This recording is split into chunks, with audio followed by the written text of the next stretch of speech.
Okay, so welcome to Refrigeration Training in Ireland. What we want to do here today is we want to show you how to put on a set of service manifold or service gauge manifold onto a refrigeration system. So we have our gauge manifold here. You can see we have our low side and we have our high side. Now again, it's important to remember the pressures on the low side are very low. They're going to about 8 bar here, whereas the pressures on the high side will go up as high as 34 bar. So always make sure you don't mistake the high and the low and put one on the other. However, this system here that we're looking at, because it's been unplugged for a while and it's been sitting here not running, when I go and put the gauges on, the pressures on both sides will actually be equal. So we're sitting at pressure equalization has occurred across this system. So the pressure at the standing pressure on the low side would be exactly the same as the standing pressure on the high side.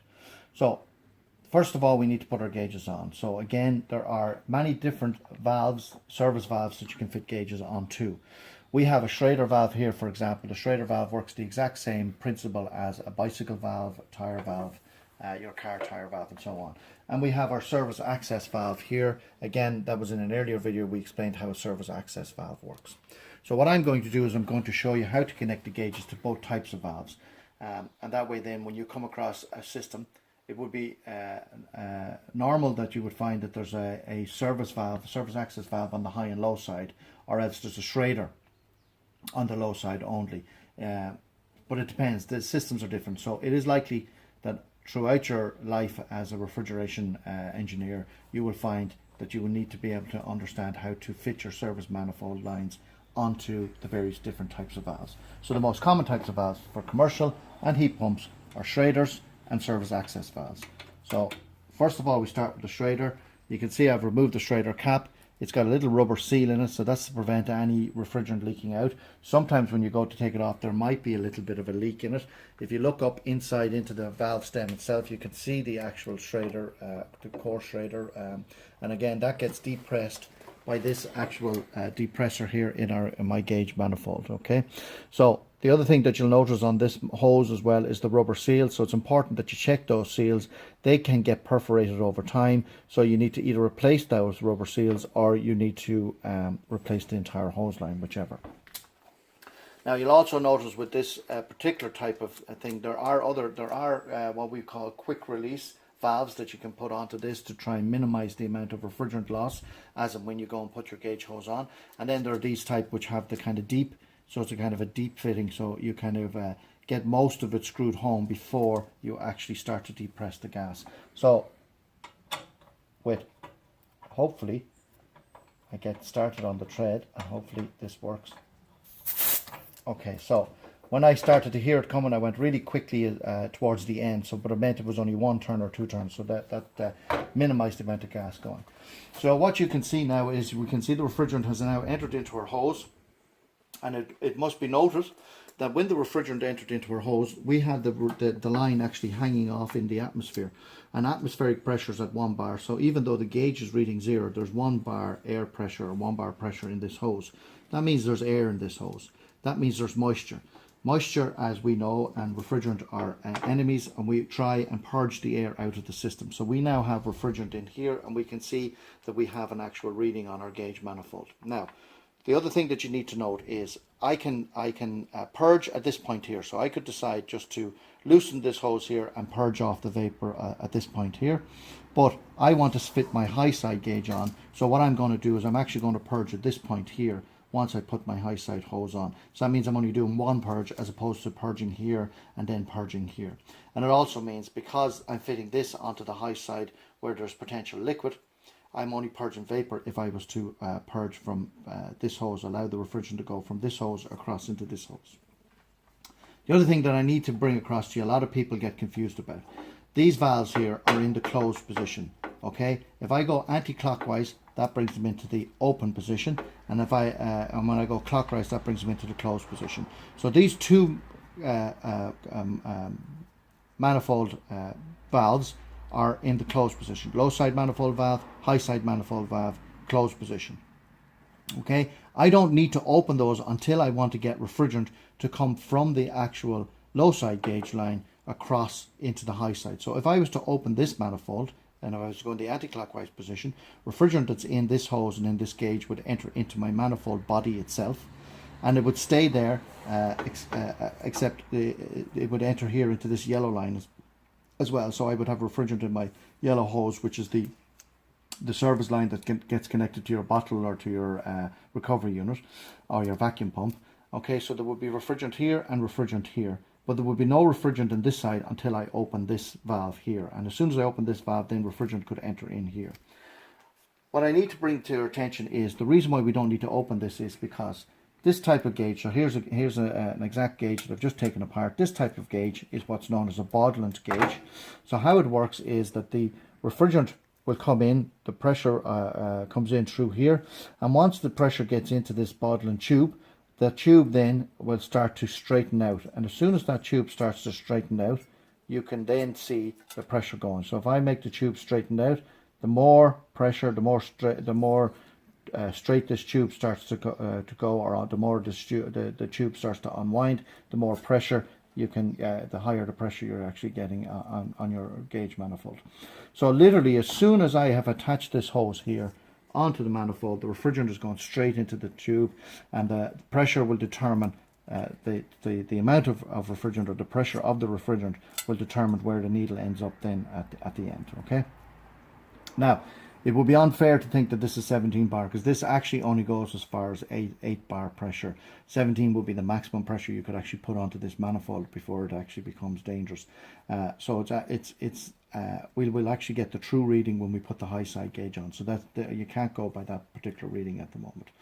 Okay, so what we have here is we have our gauge manifold. It's important to remember, as soon as refrigerant is connected, as soon as I have refrigerant going in, I'm going to get a pressure reading.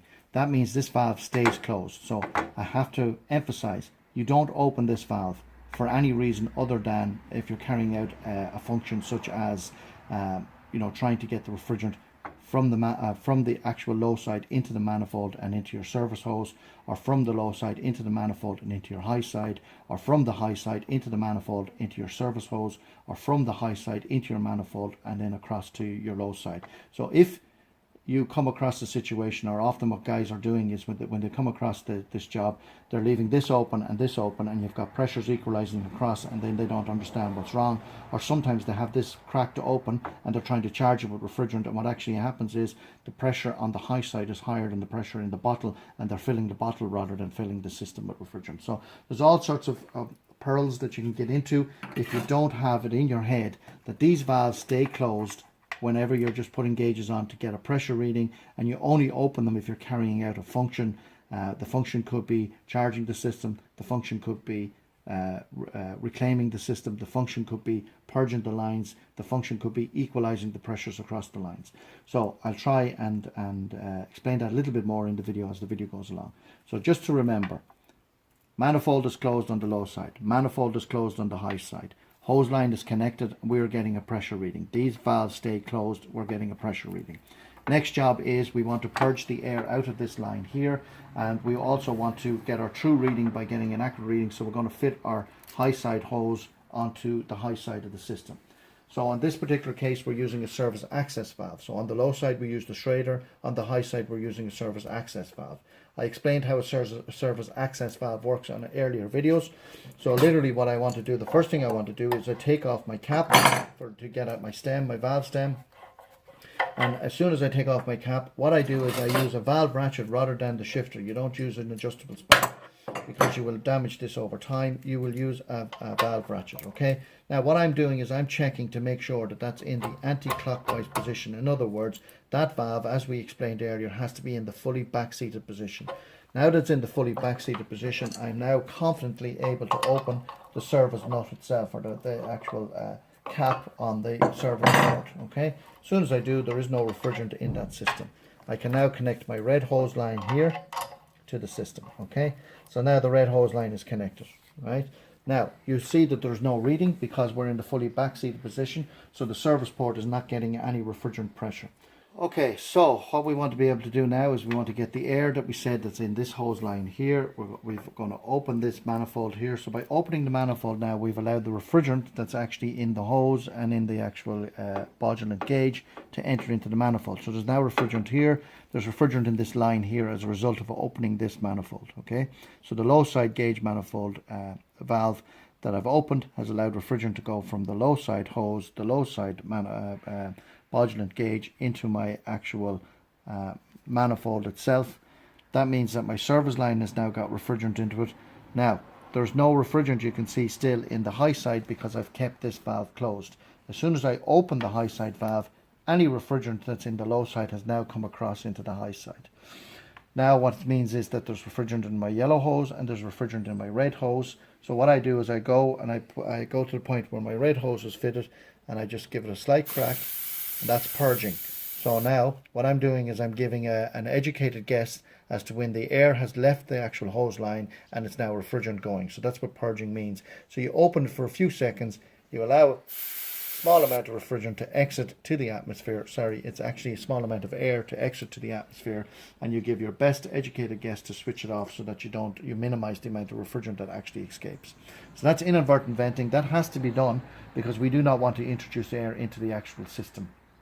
So we must purge our lines of any air. So now I'm satisfied that this line is free of air, and I'm satisfied that this line is free of air, and I'm not worried about this line at this point in time because I will have to disconnect this line to connect it to whatever my next function would be. So if I was connecting it to a reclaim unit, for example, the gas that's in this line will escape as soon as I open it.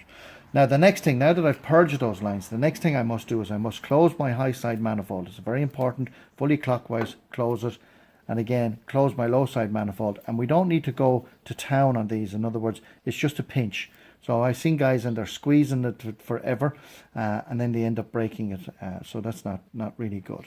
The other thing I need to bring to your attention is when I equalized across, you can actually see here. So 5, 6, 7, 8, 9, by 9, 8.5, 9 bar is the actual pressure on the low side. So you can see here where we only go as far as 8 bar, and then the actual true pressure reading, because we've exceeded the actual we shouldn't go past 8 bar when we're on the low side gauge. But as I say, there is the built-in, the safety built-in in it to allow for it. But 8 bar is the maximum, and we're above it, we're 8.5 bar. That's what you can see here on the low side. So now I have closed the high side manifold, closed the low side manifold, purge the air outside of this hose line. So now I'm in a position where I can now crack. And again, remember from the video, the service access video, it's back seated and it's cracked. That's all we worry about. So I'm just cracking. So you can just see how I just give it one bare turn and give it the next bare turn, and that's it. Okay, but you can see straight away there's the pressure. It's the same pressure. It shouldn't change. The same pressure on my low side as the high side. So that's my standing pressure. The only time that this pressure will actually change is when I switch on the unit. And when I switch on the unit, then we will get our high side pressure, which will be up at around 15 bar, and we'll get our low side pressure, which will be down at around 4 bar. Again, it depends on what the evaporating temperature is and your condensing temperature is. And again, remember, I'm saying around 15 bar. It also is very much dependent on the temperature of the air that comes onto the actual condenser. So the higher the temperature of the air coming onto the condenser, the higher my condensing pressure. The lower the temperature of the air coming onto my condenser, the lower the condensing pressure, okay, or the head pressure. And the same with the evaporator side. The colder my room is, the lower my evaporating pressure is. The warmer my room is, the higher my evaporating pressure will be. And that's the same, that goes across for commercial refrigeration units, freezer units, and air conditioning units again. So pressure and temperature are related. So the higher the temperature of the air that's actually coming onto either one of my coils, my high side coil or my low side coil, so the higher the air temperature onto either side of my coil, be the outdoor coil or the indoor coil or the condenser coil or evaporator coil, depends whether you're dealing with heat pumps or commercial refrigeration, the higher the air temperatures coming onto those coils, so air on temperature, the higher my pressure will be in both of those coils. So again, just to prevent any confusion, air onto my evaporator, which is the air coming on here, the warmer the air coming onto my evaporator, the higher my evaporating temperature is going to be, which is registered on my gauge. Air onto my condenser. This is my condenser coil here, and the air comes on here and the air comes off here. So air onto my condenser, The higher that temperature is, the higher my condensing pressure will be. The lower that temperature is, the lower my condensing pressure will be. I'll explain about the delta T totals and the differentials in a later video. I'll explain exactly how that works in a later video. But just for now, we've just put our gauge lines on. We've purged the air out of our lines. We're now in a position where this is closed. We're getting a low side reading, we're getting a high side reading. We know there's pressure in this gauge. We know the standing pressure is 9 bar, or just under 9 bar. And now we're in a position to run the unit and diagnose and see if it's fully charged, or if it's undercharged, or if there's any kind of problems, or if we can go through the commissioning steps, in other words. That's this video finished on fitting a gauge manifold, service manifold onto the any refrigeration system, and using the purge technique. Thank you for watching this video, and I hope you will subscribe. If you like this video, you can subscribe by pressing the link below. Talk to you later. Bye.